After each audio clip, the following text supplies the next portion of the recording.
Muy buenos días, hermanos. Abran sus Biblias, por favor, en Apocalipsis capítulo 2, versículos 16 y 17. Estamos terminando hoy con esta prédica el mensaje a la tercera iglesia de Asia Menor, que es el mensaje a la iglesia en Pérgamo. Dijimos cosas interesantes sobre la iglesia de Pérgamo. Una, que pues Pérgamo era una ciudad muy importante, muy rica, muy famosa, era pues académicamente muy ilustrada y con muchísima riqueza intelectual y económica, pero también dijimos que era la cuna del culto imperial y la cuna de la inmoralidad antigua en el primer siglo, que era la base para cualquier cantidad de inmoralidades, de adulterios y de injusticias que se cometían con la venia del Imperio Romano. Que por eso el Señor Jesús dice que la iglesia de Pérgamo estaba sentada en el trono de Satanás, o donde moraba Satanás, haciendo alusión a la gran perversión que había en la ciudad. Dijimos también que la iglesia de Pérgamo se había caracterizado por ser una iglesia pura en su doctrina, fiel a la doctrina, con mucho celo doctrinal y con mucho cuidado de no contaminarse con el culto imperial. Pero también dijimos en el domingo pasado que la iglesia de Pérgamo, si bien es cierto, era celosa de la doctrina, había permitido que se entraran o había recibido algunos miembros en la iglesia probablemente que promulgaban o promovían doctrinas paganas, doctrinas adúlteras o doctrinas idolátricas, y entonces el Señor les llama la atención. Y los versículos que nos corresponden hoy habla justamente del llamado que Dios hace a la iglesia y también del juicio que viene sobre los impíos y la promesa para los vencedores. Por tanto, arrepiéntete, pues si no, vendré a ti pronto y pelearé contra ellos con la espada de mi boca. El que tiene oído, oiga lo que el Espíritu dice a las iglesias. Al que venciere, daré a comer del maná escondido, y le daré una piedrecita blanca, y en la piedrecita escrito un nombre nuevo, al cual ninguno conoce, sino aquel que lo recibe. El título que yo le he puesto a la prédica hoy es Pelearé contra ellos. Pelearé contra ellos es una expresión que el Señor manifiesta que va a tener contra aquellos que se han levantado en la iglesia y contra la iglesia, que son básicamente los baalamitas y los nicolaitas, que promueven doctrinas de demonios y que el Señor va a pelear contra ellos. Yo quiero que nosotros reconozcamos que parte de lo que el texto en esta mañana nos va a decir es algo que ya había dicho el Señor para la iglesia de Éfeso, ¿sí? En la iglesia de Éfeso se hace un llamado al arrepentimiento, y para la iglesia de Éfeso también se hace un llamado a que escuchen lo que el Espíritu dice a las iglesias. Es decir, es un llamado a estar atentos, a estar concentrados y a estar profundamente dispuestos a recibir lo que el Señor tiene para la iglesia. El primer encargo, que es una orden para la iglesia, es el encargo de arrepentirse. Y es la palabra que introduce los versículos de hoy. Por tanto, arrepiéntete. Arrepiéntete es una palabra que va a aparecer en el libro de Apocalipsis 12 veces. Y de las 12 veces, 8 veces está relacionada a la iglesia. Es decir, es un llamado a la iglesia para que se arrepienta. Es decir, gran parte de la connotación de ese contexto, de ese concepto, de este sustantivo, de este término, está dirigido a los creyentes, porque solo los creyentes se pueden arrepentir por la gracia del Evangelio. Y de las 12 veces, 4 veces la palabra arrepentir es un encargo o es un llamado para los impíos, cosa que no pueden hacer los impíos, porque los impíos no se pueden arrepentir, al menos que Dios produzca arrepentimiento. Los creyentes sí se pueden arrepentir, porque ya habiendo sido regenerados, pueden ser convencidos por la misma palabra y por el Espíritu de su mal camino y volver al camino. Es decir, Dios está llamando en este texto a la iglesia de Pérgamo para que se arrepienta. ¿Cuál es el pecado de los de Pérgamo? No es falsa doctrina, tienen buena doctrina, son celosos de la doctrina. ¿Cuál es su pecado? Que han sido laxos, o han sido condescendientes, o han sido tolerantes en recibir personas que promueven otra doctrina y ellos no los han denunciado ni los han expulsado de la iglesia. Ese es el pecado. El pecado de la iglesia de Pérgamo no tiene que ver con un pecado moral propiamente dicho. Los hermanos en Pérgamo se han guardado moralmente, se han guardado en su doctrina, han sido celosos en ella, pero no han sido vigilantes y celosos en ver quiénes llegan a la iglesia, qué enseñanzas nuevas promueven y en denunciarlos o expulsarlos. Y eso es un pecado también. No simplemente nosotros pecamos cuando cometemos actos voluntarios o ejecutamos obras que van en contra de la voluntad de Dios, sino que pecamos también cuando somos permisivos. La permisividad es un pecado. O hay un dicho común que nosotros escuchamos que dice: el que calla, otorga, que tiene que ver con la permisividad, que tiene que ver con cuando vemos que alguien está obrando mal y nosotros sencillamente decimos: yo no voy a decir nada, yo no me voy a meter en problemas. Ese sería el pecado de la iglesia de Pérgamo. ¿Sí? Yo no voy a negociar mis convicciones, pero hay otra persona que piensa diferente y yo no voy a decir nada.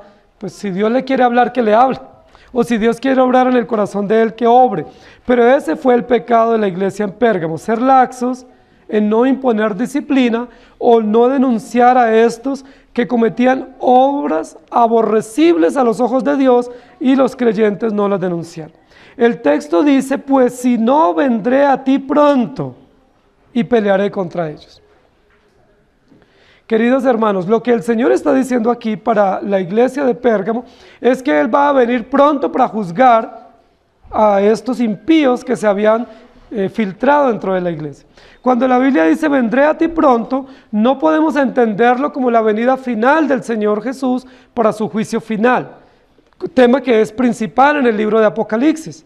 Tenemos que entender que cuando aquí dice vendré pronto, está hablando de que vendrá casi inmediatamente para proteger a la iglesia o para defenderla y para exponer a aquellos falsos maestros. Vendré a ti pronto tiene que ver con una venida rápida y con una venida segura. Y tiene que ver también con que la iglesia de Pérgamo podrá presenciar con sus propios ojos el juicio que el Señor traerá, no sobre ellos como iglesia, sino sobre los nicolaitas y los baalamitas que se habían infiltrado. Vendré a ti pronto y ellos podrán ver. Ahora es importante porque el pueblo madianita del cual venía Balaán fue juzgado también pronto, de tal manera que Balaán vio con sus propios ojos y en vida el juicio que vino sobre ellos. Y estamos hablando de una relación entre Balaán y Nicolás o nicolaitas. Y mientras Balaán recibió el juicio de Dios en carne propia en vida, también los nicolaitas lo recibirán. Y eso es lo que está diciendo: el Señor vendrá pronto, no para un juicio universal, sino para un juicio particular contra aquellos que se han infiltrado en la iglesia y para defender a la iglesia. Y el Señor va a luchar con ellos con la espada de su boca. ¿Recuerdan que ese fue el mensaje con el cual se introdujo para Pérgamo? El que tiene la espada de dos filos en su boca dice esto. Y se acuerdan también que esa fue la visión que tuvo el apóstol Juan sobre Jesucristo. Ese ser semejante al Hijo del Hombre dice que de su espada salía una espada de dos filos. De su boca salía una espada de dos filos. Y esto es muy importante porque es lo mismo que va a decir para la iglesia de Pérgamo. El Señor, que tiene la espada de dos filos en su boca, peleará contra estos falsos maestros que quieren destruir la pureza de la iglesia. Cualquiera de nosotros pensaríamos que el Señor viene a pelear contra la iglesia, pero el Señor no viene a pelear contra la iglesia. ¿Qué viene a pelear? Contra los enemigos de la iglesia, para defender la iglesia y para que los creyentes vean el juicio que Dios trae en defensa para ellos. Y esto es muy importante. Yo quiero que recordemos un texto en Números 31, versículos 7 y 8. Dice: y pelearon contra Madián como Jehová lo mandó a Moisés, y mataron a todo varón. Mataron también entre los muertos de ellos a los reyes de Madián, Evi, Requén, Sur, Ur y Reba, 5 reyes de Madián. También a Balaán, hijo de Beor, mataron a espada. Balaán, el que había puesto tropiezo a los judíos cuando iban llegando a la tierra prometida, y el que había ideado la manera de destruir a los judíos a través de la seducción del adulterio o de la fornicación con mujeres moabitas. Fue muerto por la espada de Moisés. Josué 13:22 dice, también mataron a espada los hijos de Israel a Balaán el adivino, hijo de Beor, entre los demás que mataron. Para recordar que así como vino el juicio para Balaán, vendrá el juicio para los nicolaitas que se están infiltrando en la iglesia. Y Apocalipsis 19:15 dice, de su boca sale una espada aguda para herir con ella a las naciones, y él la regirá con vara de hierro, y él pisa el lagar del vino del furor y de la ira del Dios Todopoderoso. Mientras el Señor defiende a la iglesia trayendo castigo y juicio contra los enemigos, protege a los creyentes y los defiende. Y recordamos el texto de Romanos 8:28 que dice, a los que aman al Señor, todas las cosas les ayudan a bien, esto es, a los que conforme a su propósito son llamados. Pelearé contra ellos. ¿Cómo va a pelear el Señor en defensa de la iglesia? ¿Qué va a hacer el Señor para pelear contra estos falsos maestros, pero a su vez también para pelear a favor de la congregación? Hay 3 promesas que el Señor da en este versículo y son promesas para los vencedores. La primera promesa que Él da es, les daré a comer el maná escondido. Y yo quiero que meditemos en esta mañana en esa promesa. Es la iglesia hasta ahora que llevamos la que recibe 3 promesas. Y la primera promesa es el maná escondido. Y yo quiero que nosotros recordemos que el maná fue el alimento que providencial y poderosamente el Señor proveyó para los judíos. Recordemos que cuando los judíos salieron de Egipto y llegaron al desierto y ya no tenían de dónde tener alimento, el Señor proveyó. Recuerden que los judíos clamaron a Moisés y se pusieron indignados y dijeron, Dios nos sacó de Egipto para morir de hambre. Pero no era el plan de Dios era preservarlos milagrosamente. Envió el maná y dice la Biblia que el maná sirvió para los judíos para alimentarse durante 40 años.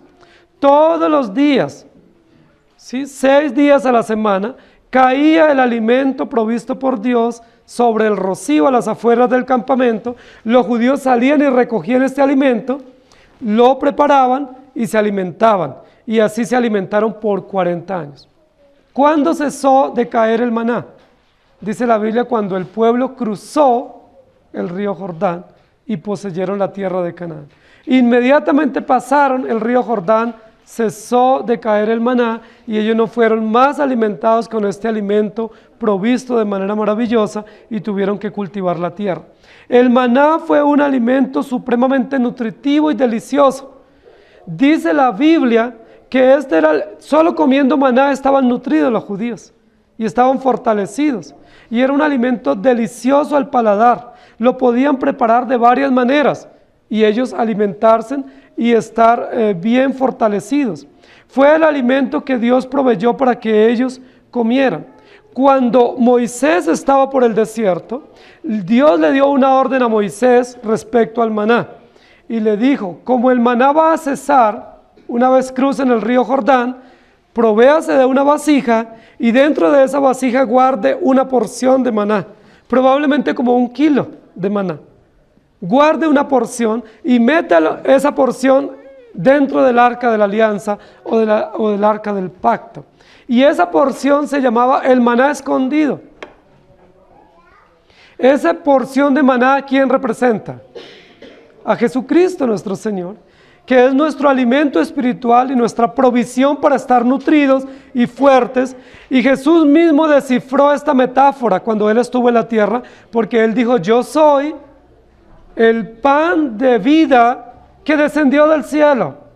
Así como el maná descendía del cielo, Jesucristo es el pan de vida que descendió del cielo, que sirve para nuestro alimento. Es el maná escondido. Estaba escondido dentro del arca del pacto, pero es escondido para el incrédulo y revelado para el creyente. Jesucristo es el pan de vida, que los incrédulos nunca lo conocerán, ni nunca podrán alimentarse de él. Está escondido para ellos. ¿Quiénes serán los únicos que se podrán alimentar de este maná, de este manjar, de este banquete espiritual? Solo los creyentes.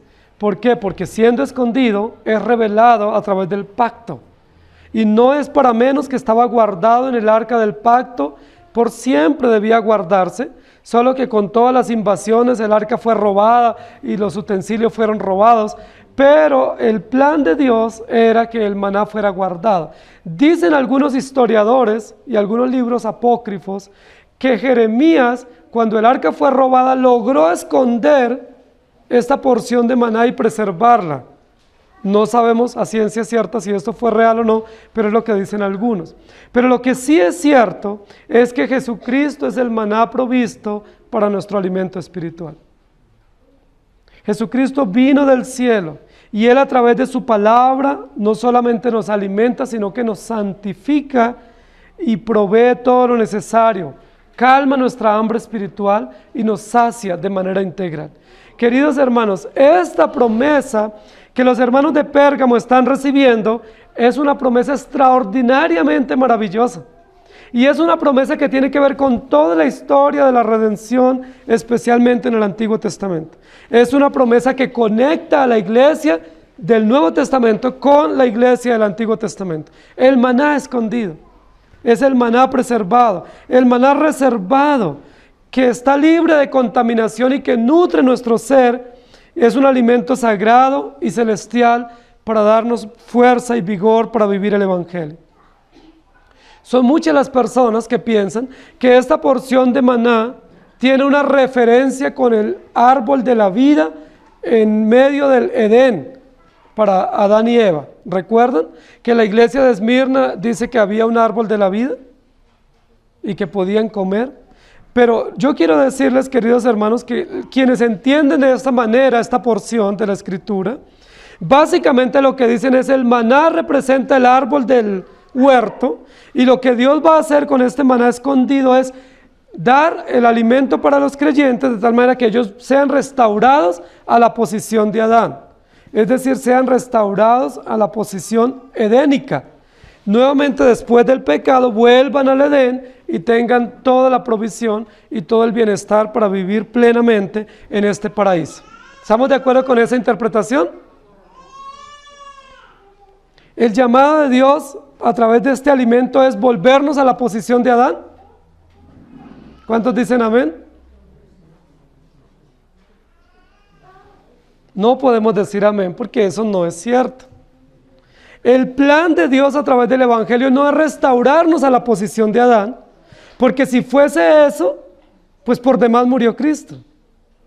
El plan de Dios a través del Evangelio es llevarnos a Dios, a disfrutar eternamente el reino celestial, que supera con creces la posición de Adán y Eva en el Edén, que supera ampliamente la posición que ellos tuvieron en el comienzo de la historia de la redención. El plan de Dios es glorificarnos y que vivamos eternamente con Jesucristo y que Él sea nuestro alimento. No alimentarnos de una planta o de unas frutas en un huerto, sino alimentarnos de Cristo y que podamos disfrutar por siempre de Él. Si nosotros decimos que el plan de la regeneración implica simplemente restauración, estamos diciendo que es volver a la posición de Adán. Y eso nos convertiría en una secta. Y ustedes saben cuál es la secta que más promueve este pensamiento de que todos viviremos jugando con unas mascotas fieras y que no nos va a pasar nada. Muchos de esta secta que es numerosa y que crece ampliamente, dicen que el plan de Cristo como Cordero Inmolado es volvernos solamente a la posición del Edén y vivir bien, sin ríos contaminados y con toda calidad de frutas y con paz y con tranquilidad. Pero eso no es la salvación que Jesucristo otorga a su pueblo. La salvación que Jesucristo otorga es una salvación progresiva, que después de la caída se obra la regeneración y luego vendrá la vida eterna, el reino celestial, que no es nada comparable con lo que el ser humano ha visto y ha vivido hasta este momento. Es una salvación eterna. Entonces, cuando el Señor dice que nos dará el maná, lo que podemos referirlo acá es con una de las doctrinas históricas que nosotros conocemos y es la doctrina de la santificación. Estoy intentando relacionar estas tres promesas de los vencedores con tres doctrinas claves del orden de la salvación. Y esta primer promesa, que es el maná, lo vamos a relacionar con el alimento santificador que viene de Dios. Nosotros creemos que la santificación es una obra de Dios. Ni usted ni yo podemos hacer nada para santificarnos. Nosotros hacemos mucho para contaminarnos, porque de nuestro propio ser hay contaminación y hay maldad. Pero nosotros no podemos hacer absolutamente nada para santificarnos.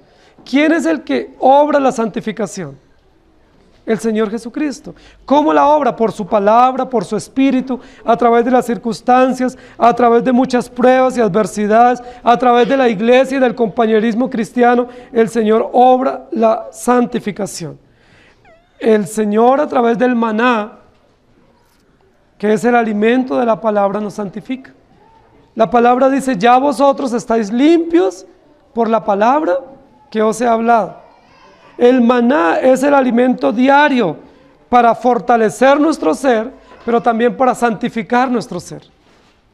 Si ustedes no se alimentan a diario de la palabra, queridos hermanos, probablemente ustedes no están nutridos en el momento de la prueba. Y también, además de no estar nutridos, podemos estar llenos de mucha contaminación y no estamos siendo limpiados por la palabra. La palabra de Dios cumple esas dos finalidades o esos dos propósitos. Primero, nos nutre y nos vigoriza para la prueba, pero en segundo lugar nos santifica, nos limpia del pecado, nos limpia de las impurezas. Es probable que a veces nosotros digamos: pero no es necesario leer la Biblia todos los días. No es necesario ir a la fuente todos los días a beber. Pero la Biblia dice, y la misma realidad biológica nuestra nos indica que todos los días necesitamos alimentarnos. Si ustedes no se alimentan hoy, ¿qué va a pasar en la tarde o mañana? Y si toman 2 días o 3 sin tomar alimento, ¿qué va a suceder? No vamos a poder soportar. Vamos a estar supremamente débiles. Solamente con un rato que no nos alimentemos, estamos con fatiga, estamos débiles y estamos buscando cómo sentarnos porque no podemos mantenernos en pie. Y esa metáfora de nuestra propia realidad biológica muestra el plan de Dios con el Evangelio, y es que necesitemos alimentarnos y anhelemos alimentarnos todos los días. ¿Por qué el maná caía todos los días y los judíos debían salir a recogerlo? ¿Qué indicaba eso? Que ellos, con mucha disciplina y esfuerzo, debían buscar el alimento para cada día. Y aún en la oración el Señor nos enseñó: el pan nuestro de cada día, dánoslo hoy. Hoy en día hay muchas personas que dicen: yo quisiera tener un trabajo donde solo trabaje un día al mes y el resto pueda vivir de las utilidades o de las ganancias. Bueno, si así sucediera, usted estaría en pecado si no trabaja sino un día al mes. Si usted tiene muchas utilidades, pues ahórrelas, administralas, pero siga trabajando. Porque la orden es: 6 días trabajarás y harás toda tu obra. O si usted tiene un trabajo donde un día le fue muy bien, pues no piense en descansar los otros 5 días. Usted diga: hoy me fue muy bien, gracias a Dios, pero mañana también voy a trabajar, porque esa es la orden.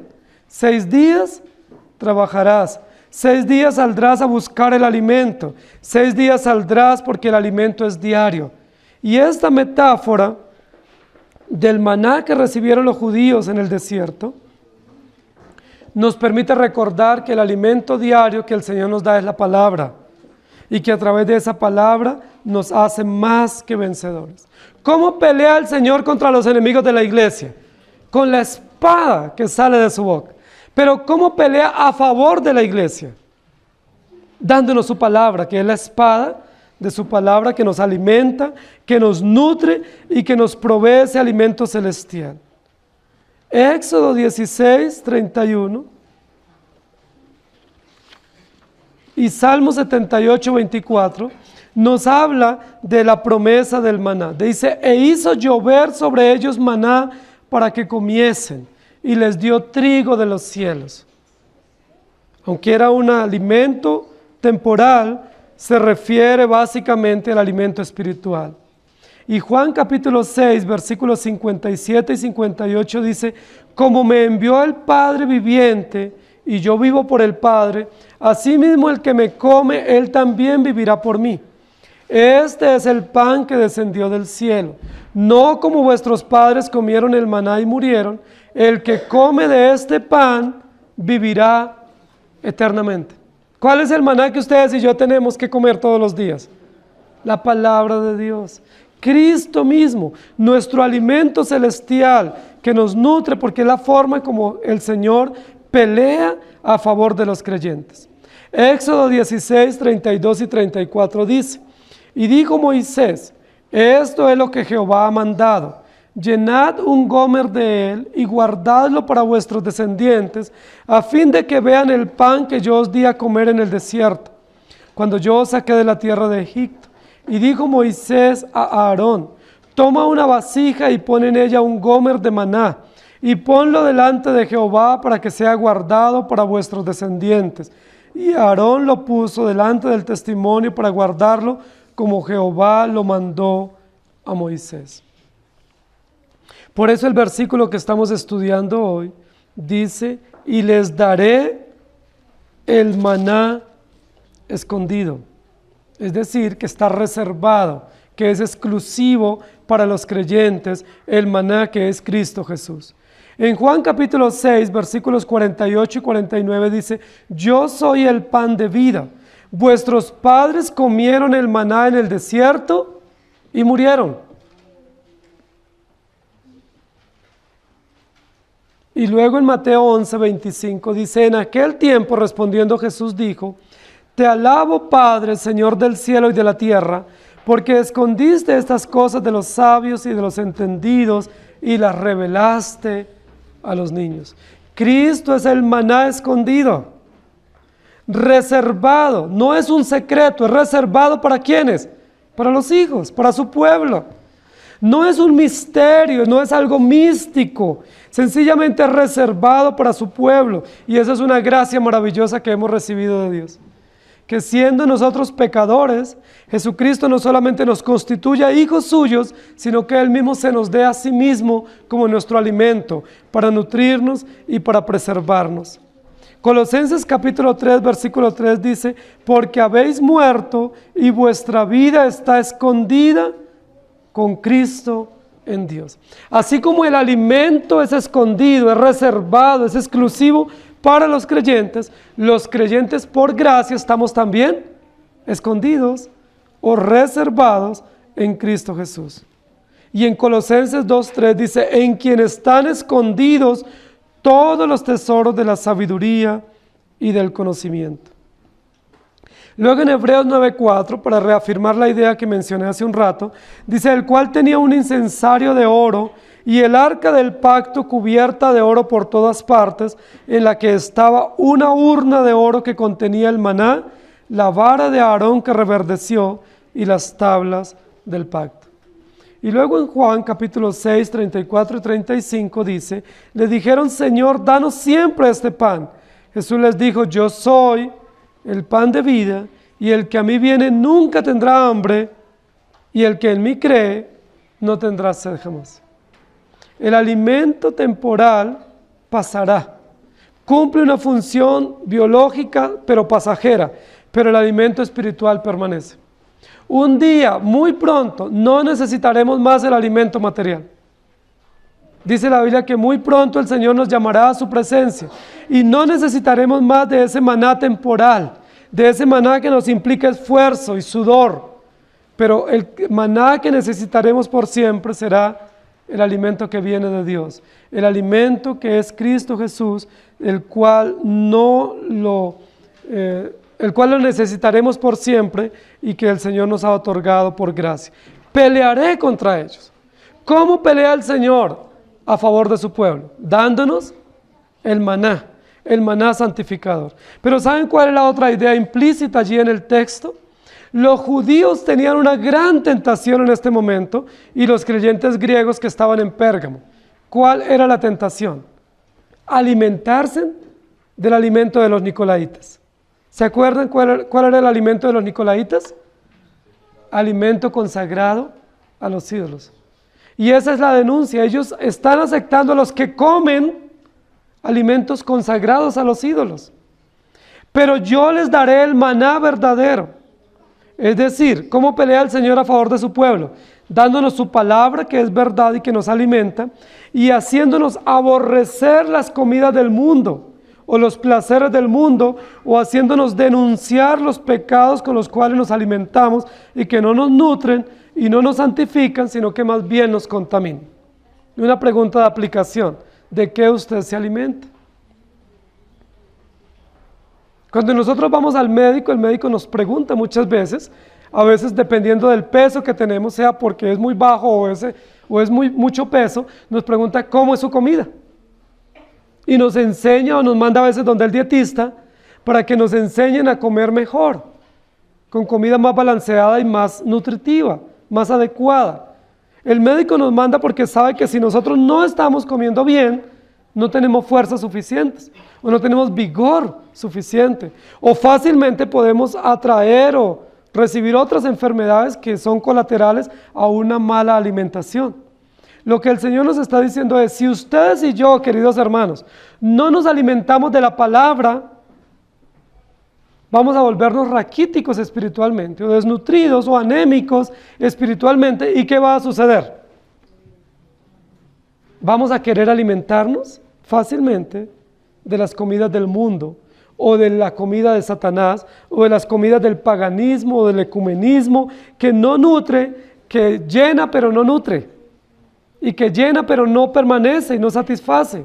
La palabra de Dios permanece y satisface, porque es la palabra que viene de nuestro Dios. Los alimentaré con el alimento santificador que es el maná.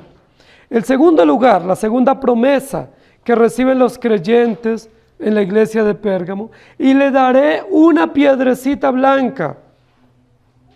Queridos hermanos, esta promesa que el Señor está dando para los creyentes en Pérgamo, que es una promesa común para los creyentes de todo el mundo y de todo el universo, ha sido mal interpretado por muchos contextos y se ha usado como un amuleto, ¿sí? Se habla de esta piedrecita blanca como si fuera un amuleto, como algo misterioso, o como algo en el cual yo puedo confiar y que puedo depositar mi esperanza en esa piedrita o en esa piedrecita blanca.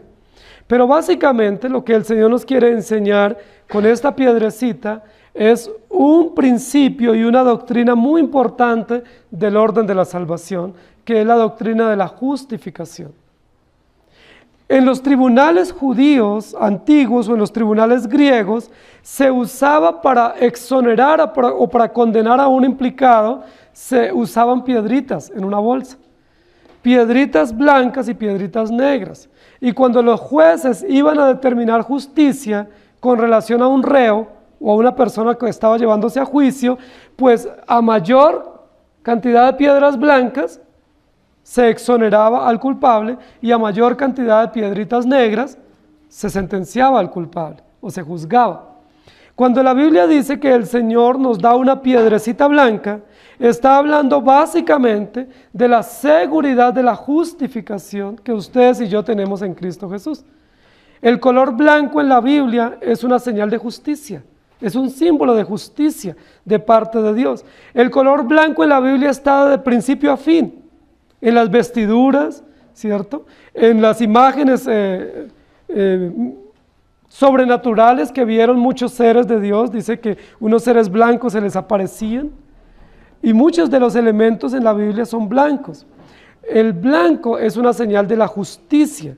Dice que recibirá una piedra blanca, es decir, es una seguridad, es una señal de absolución, es una señal de recibir una declaración de justicia y por supuesto de salvación por gracia. El texto no dice que el vencedor deposita una piedra blanca, sino que recibe una piedra blanca como una señal de garantía. Hay otras indicaciones para entender esta metáfora, y es que Pérgamo tenía muchos edificios. Recuerden que hablamos en la primera prédica sobre esta ciudad. Tenía edificios con muy buena arquitectura y que eran muy famosos y con un diseño extraordinariamente bonito. Dice la historia que los gobernadores de Pérgamo eventualmente sacaban decretos honoríficos, y en cuanto a esos decretos honoríficos, los acreedores de esos decretos el gobernador ordenaba que el nombre de estos beneficiarios se pusiera o se esculpiera en estas piedras o en estos bloques, en los edificios de la ciudad, muchas veces, de tal manera que cuando los visitantes recorrían las calles de la ciudad, en muchísimos lugares de la ciudad veían en estas piedras los nombres de los beneficiarios de estos decretos. Es decir, en honor y en reconocimiento al mérito de algunos hombres ilustres que habían recibido este decreto para que se reconociera su nombre. Es probable que también a esa mención se esté usando este nombre en esta aplicación, y es a estos decretos honoríficos. ¿Cuál es uno de los decretos honoríficos que los creyentes hemos recibido por Cristo? El decreto de la justificación. De hecho, la justificación es una declaración de decreto, es una declaración forense donde el Señor Jesús, por la obra de la expiación, Él nos declara inocentes, siendo nosotros pecadores. Nosotros deberíamos tener una piedrita negra, porque somos pecadores, somos culpables, y eso nos caracteriza. Pero ¿qué es lo que hace el Señor a los vencedores? Les da, en lugar de una piedra negra, que sería señal de condena, nos da una piedra blanca, una piedrecita blanca.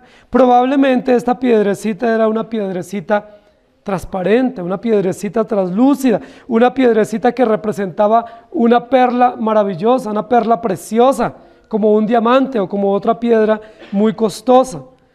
Recuerden que la Biblia habla en muchísimos lugares de las piedras preciosas y habla también de las piedras que representan la salvación o la justicia que viene de Dios. Hay otra ilustración que dice que cuando un forastero era recibido por una familia judía en ese entonces, que entonces el forastero cuando se iba de esta casa, él en gratitud por toda la hospitalidad que había recibido de esta familia, tomaba una piedra y la partía en dos partes y escribía el nombre de la familia que lo había hospedado, pero una mitad de piedra se la daba a quien lo había hospedado y la otra mitad de la piedra se la llevaba en el bolsillo. De tal manera que cuando él llegaba a otro lugar y necesitaba ser hospedado, le servía esta piedrita o esta media piedra que él tenía en el bolsillo como garantía de que él ya había sido hospedado con buenas atenciones en otro lugar. Es decir, que alguien lo había recibido y había mostrado hospitalidad, y esa era una garantía de que él podía ser recibido en otra familia con tranquilidad. Interesante ilustración, ¿cierto? De cómo nosotros pertenecemos a la familia de Dios y cómo Dios nos da garantías aún históricas, y en este caso garantías pactuales para dar testimonio de que pertenecemos a su familia. ¿Qué podemos mostrar como testimonio de que hemos sido recibidos en la justicia de Jesucristo?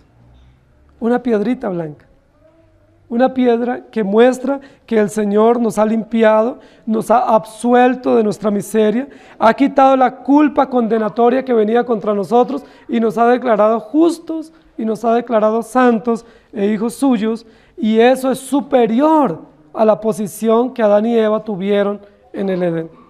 Algunos aún que tienen este pensamiento que les comenté anteriormente, relacionan esta piedrita blanca con el bedelio. Y recuerden que la Biblia dice en Génesis 2 que había un río que salía del Edén, del cual se sacaba o se extraía el bedelio. ¿Recuerdan? ¿No recuerdan? Hay que leer Génesis 2. Entonces algunos relacionan el maná de este capítulo de Apocalipsis con el árbol de la vida, para intentar decir que el plan del Señor Jesucristo es restaurarnos a la posición de Adán. Pero otros también, con relación a la piedrita blanca, relacionan esta piedrita con el bedelio que salía de uno de los ríos en el Edén. De igual manera, para relacionar este mismo pensamiento y decir que al recibir esta piedrecita blanca, lo que se aseguraba era el regreso de los creyentes al Edén, y que así se estaría pues estableciendo todo el plan y cumpliendo o consumando el plan de Cristo. Es decir, que Jesucristo vino a morir para darnos una garantía de justicia de volver al Edén. Queridos hermanos, este es un pensamiento equivocado. Es llamativo, es interesante, es divulgado en muchos contextos, pero es equivocado. Porque recuerden que Adán y Eva, cuando estuvieron en el Edén, no estuvieron salvos. Ellos no fueron puestos allí regenerados. Ellos no conocían la gracia cuando estuvieron en el Edén. Ellos fueron creados con la posibilidad de caer y efectivamente cayeron para que se mostrara el plan de redención. Pero el plan de redención no es circular, de volver al punto inicial, sino que el plan de redención es progresivo. Adán y Eva fueron puestos en el Edén, pero los creyentes regenerados y salvos por gracia seremos puestos en el trono de Dios, en el reino de los cielos. Amén. Esa es la promesa. Entonces el maná no es el alimento del Edén, el maná es el alimento celestial para vivir eternamente con el Señor, que es Cristo. Y la piedrita blanca no es la garantía para poder entrar, ¿sí? Como dicen algunos que en la historia judía también existía esa práctica, que era una piedrita que tenían para poder entrar a una fiesta, que algunos festivales públicos solo podían entrar aquellos que llevaran una piedrita blanca, como especie de una tarjeta de invitación. Hoy en día cuando nos invitan a una fiesta, nosotros vamos con nuestra tarjeta de invitación y esa tarjeta es garantía de que hemos sido convidados a esta celebración.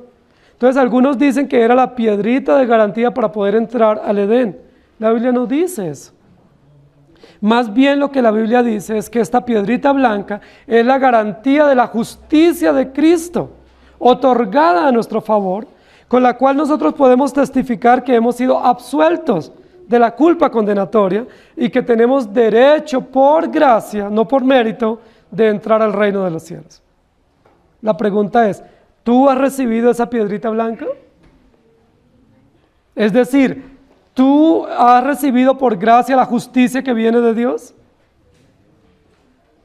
Si tú has recibido por gracia esa justicia que viene de Dios, tú tienes la garantía de la santificación.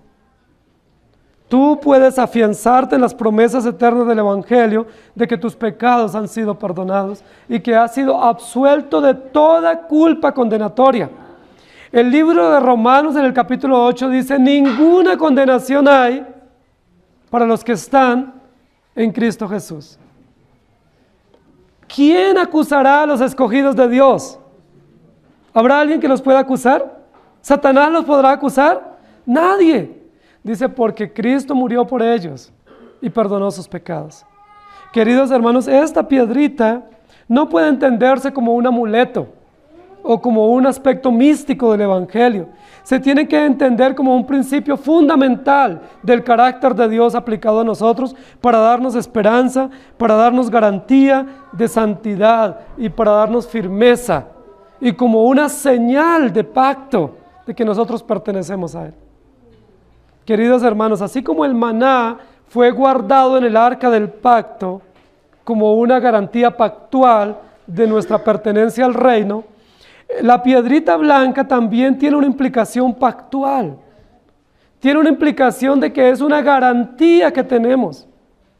En muchísimos lugares cuando nosotros vamos se nos pide una garantía, ¿cierto? Un documento, una tarjeta para entrar a un edificio, ¿sí? Una huella. Es una garantía. Dios nos ha dado garantía. ¿Cuál es la garantía que Él nos ha dado? Su palabra. Nos ha dado como garantía su justicia. Su justicia nos garantiza que pertenecemos a Dios. Amén. Y la blanca piedra lo que muestra es que la justicia de Dios nos ha limpiado. Así como el alimento nos santifica, esta piedrita blanca es una señal de la justicia que viene de Dios. La justificación, una declaración de absolución a los ojos de Dios por la obra de Jesucristo, de tal manera que no viviremos en Edén, como enseñan testigos falsos, sino que viviremos eternamente en el reino de los cielos con Cristo. Por eso no crean esa doctrina romántica, atractiva, como de bienestar y de tranquilidad y de armonía con la naturaleza. Creamos la doctrina de que Jesucristo vino a morir por nosotros para darnos justicia y llevarnos al reino de los cielos, no para dejarnos en el Edén. y mucho menos con ese tipo de mascotas, sino para llevarnos eternamente al reino de los cielos y disfrutar de esta garantía. Cuando vayamos al reino de Dios, el Señor nos va a pedir una garantía cuando entremos allá. ¿Cuál es la garantía que tenemos? La justicia de Cristo. Si a ti te preguntan, ¿cuál es la garantía de que tú eres hijo de Dios? Tú no puedes decir que voy a la iglesia y llevo la Biblia, porque eso no te hace hijo de Dios. Si tú dices, mi garantía de que soy salvo es que yo leo la Biblia todos los días, tampoco eso es garantía. Si tú dices, mi garantía es que yo me sé los 5 puntos del calvinismo y los sé explicar, tampoco es garantía. O más aún, mi garantía es que yo soy líder de la iglesia. Eso no es garantía. ¿Cuál es la garantía? Dice la Biblia, y lo vimos ahora, lo representamos, es una piedrita blanca. Esa es nuestra garantía, la justicia perfecta e inmaculada de Jesucristo que se nos ha otorgado, no por mérito, sino por gracia. Y la tercera promesa que reciben los vencedores en este contexto del mensaje es un nombre. Versículo 17. Y en la piedrecita escrito un nombre nuevo, el cual ninguno conoce, sino aquel que lo recibe. Y esta parte del mensaje, de la promesa a los vencedores, no es menos hermosa para nosotros. Dice, la piedrecita no es simplemente una piedrecita común que cualquiera pudiera tener, sino que es una piedrecita marcada, esculpida con un nombre nuevo, que solo conoce el nombre aquel que lo recibe. Queridos hermanos, esta parte de la garantía del Señor nos muestra varios aspectos muy interesantes. Quiero que recuerden en el Antiguo Testamento que el sumo sacerdote, dentro de su vestuario, dentro del efod que él tenía 12 piedras en el pecho, ¿cierto? El pectoral que él tenía. Dice que tenía 12 piedras organizadas, como el Señor le dijo, en 3 hileras de 3, en 4 hileras de 3, y debía tener en cada una de esas piedras el nombre de una de las 12 tribus de Israel. Las debía tener en el pecho. Cada vez que el sumo sacerdote entraba al lugar santísimo a oficiar la ceremonia, ¿qué era lo que él llevaba en el pecho? A la presencia de Dios. El nombre de las 12 tribus. Es decir, el nombre del pueblo de Dios era puesto en la presencia de Dios. O mejor, el nombre de las tribus o el nombre del pueblo de Dios permanecía siempre en la presencia de Dios.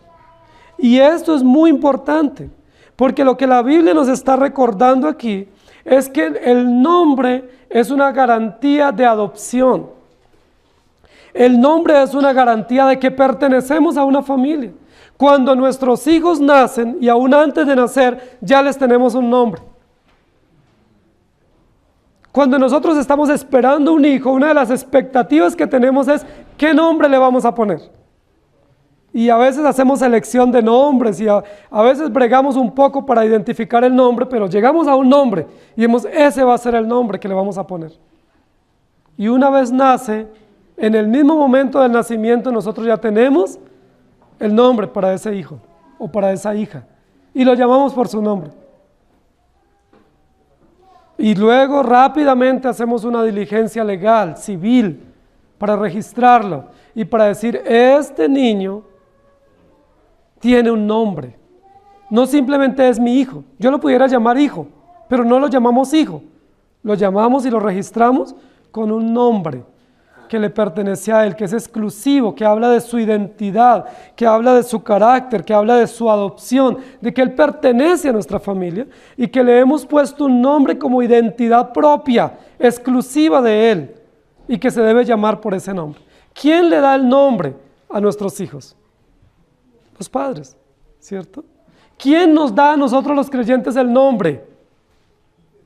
Dios nos lo da a través de Jesucristo, a través del Evangelio. El texto dice, y en la piedrecita escrito un nombre nuevo, un nombre.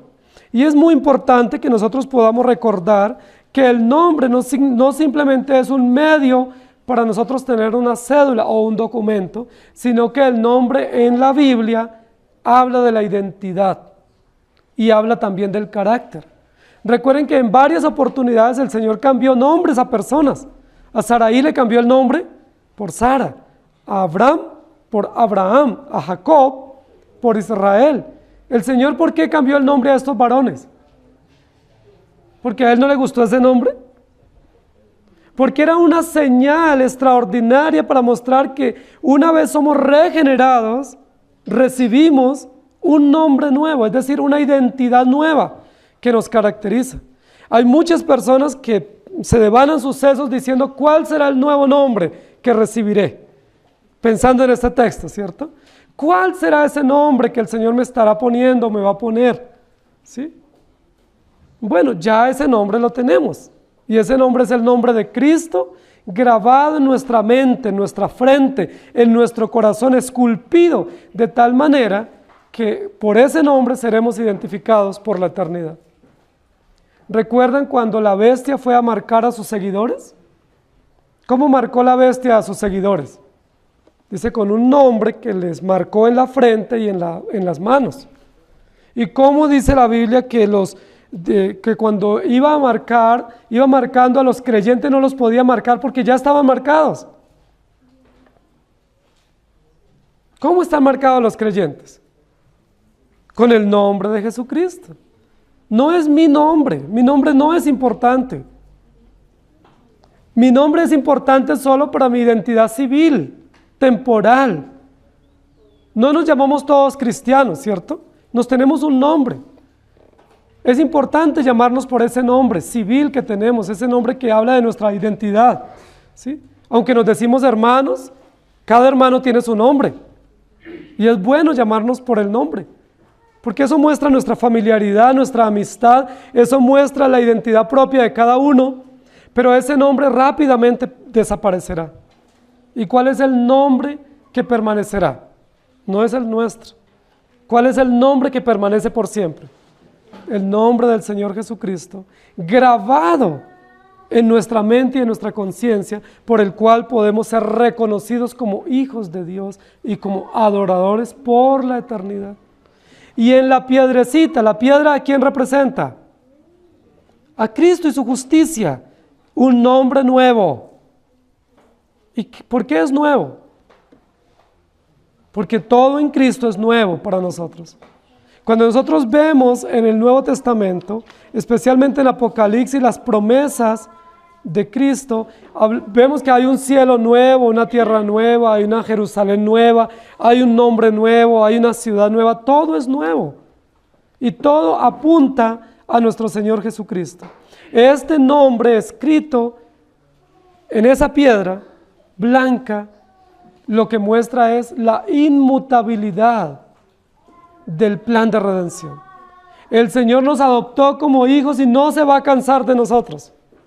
Él nos adoptó como hijos y nos asegura, mediante ese nombre esculpido en esa piedra blanca, que nosotros pertenecemos a Él y que nada ni nadie nos separará de su amor.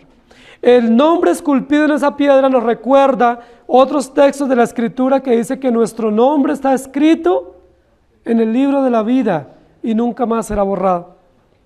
Muchas personas cuestionan esta doctrina de la seguridad de la salvación. Son muchos los que dicen, no, bueno, si la salvación es segura, entonces ¿para qué vamos a la iglesia? Si yo ya estoy salvo, puedo vivir de cualquier manera. Y más bien ellos promueven una enseñanza humana que dice que todos los días tengo que luchar para ver si aseguro mi salvación. Pero la Biblia no dice eso. La Biblia dice que la salvación nuestra es segura. ¿Ustedes creen eso? Ahora, ¿cuál es la base de la seguridad de la salvación nuestra? ¿Nuestras obras? ¿Nuestra perseverancia? ¿Nuestra fe? ¿Nuestra obediencia? ¿Cuál es la base de nuestra salvación?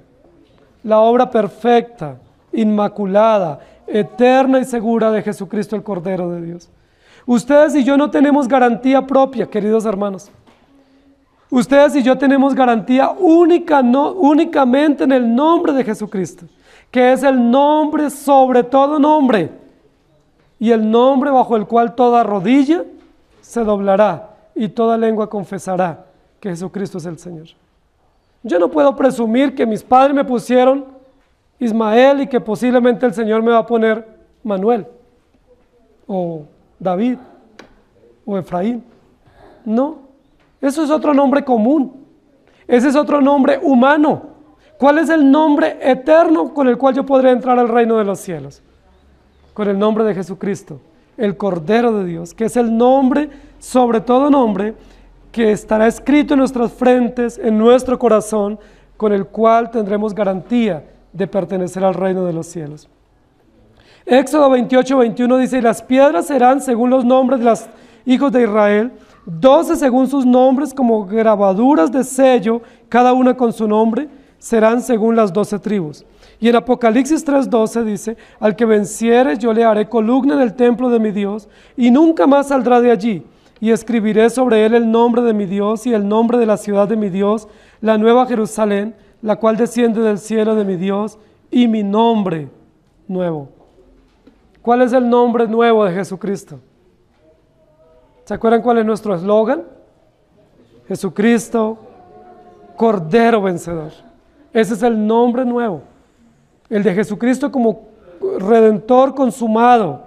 Y ese aspecto de la enseñanza tiene que ver con la glorificación. 3 promesas hemos visto hoy, en esta mañana. El maná, que fue el alimento de los judíos en el desierto, que alude a la palabra de Dios y al alimento que es Cristo, y tiene que ver con una doctrina central de la salvación y es la santificación. Hemos visto también la piedra blanca, que significa la justicia de Dios, y es recordando uno de los nombres que estaban en el pectoral del sumo sacerdote, y que nos recuerda otra doctrina central de nuestra fe, y es la justificación que tenemos por la obra de Jesucristo. Y hemos visto el nombre nuevo, y ese nombre nuevo nos recuerda la identidad, nos recuerda la adopción, nos recuerda el carácter del creyente, y por supuesto una doctrina también central, y es la glorificación. Nadie que no esté escrito en el libro de la vida puede pertenecer al reino de los cielos. Dice la Biblia: los libros fueron abiertos, y el que no se encontró en el libro, ¿recuerdan qué dice? Fue echado al lago que arde con fuego y azufre. Y aquel que fue hallado en el libro de la vida, se dio la sentencia final, que fue bienvenido al reino de los cielos. Queridos hermanos, a la luz de la revelación, nosotros podemos decir que la iglesia de Pérgamo, si bien es cierto, ha sido un poco tolerante y permisiva con enseñanzas nocivas y perversas, aún así el Señor les da la promesa de victoria en Cristo Jesús. Él mismo viene y pelea a favor de ellos.